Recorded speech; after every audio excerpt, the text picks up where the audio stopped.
So, the trading deadline in Major League Baseball has come and gone. How do you think your team did? You know, most people are either disappointed or feel mildly happy with what their teams have done. This year I found to be very unique because there's some teams that definitely had a strategy.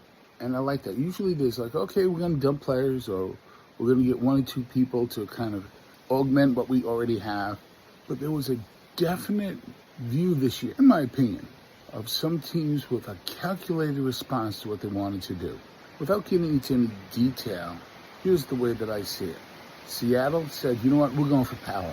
We're going Baltimore Orioles in 1969, 1966, 1973. We want to hit the 3-run home run every inning. And that's a strategy. And that's a strategy that will probably make sense for them. Let's win every game 8-6. The Padres definitely loading up their team. They see the Dodgers as a vulnerable entity coming off a sweep of the Mets. They're feeling the oats right now. And that actually was a very good strategy. They said, let's do this. You saw what the Astros did, getting Carrera back on the team, just to kind of solidify what they already have because they feel they can make a run. You have teams like the Brewers who really didn't do too much. They did trade away somebody because they feel very comfortable with what they have. Same thing with the Cubs. Add a little bit here and there.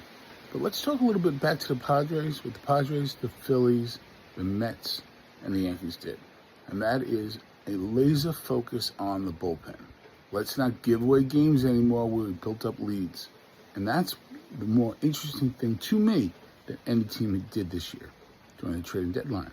Those teams went after relievers, studs, solidify those bullpens. And that's a strategy I kind of like to see. A couple of rental players there here and there. That's what the Mets did, which is okay because you can gear up like that every year at the trading deadline. But there was a calculated, let's just get somebody who maybe can give us some pop off the bench. No, this was, let's stop the leaky bullpen now and let's go to war. A good move by all those teams, I think. Who failed? I got to think two teams that topped the list are the Giants. You started the season Wilmer Flores doing so well, fun.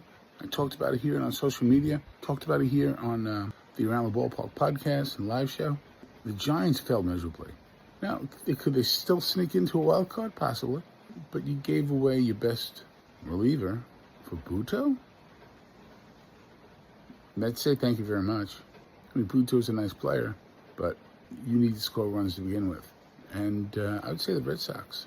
I live up here in Massachusetts, and I think what the Red Sox did was what? Add a little bit here, a little bit there, but nothing of note.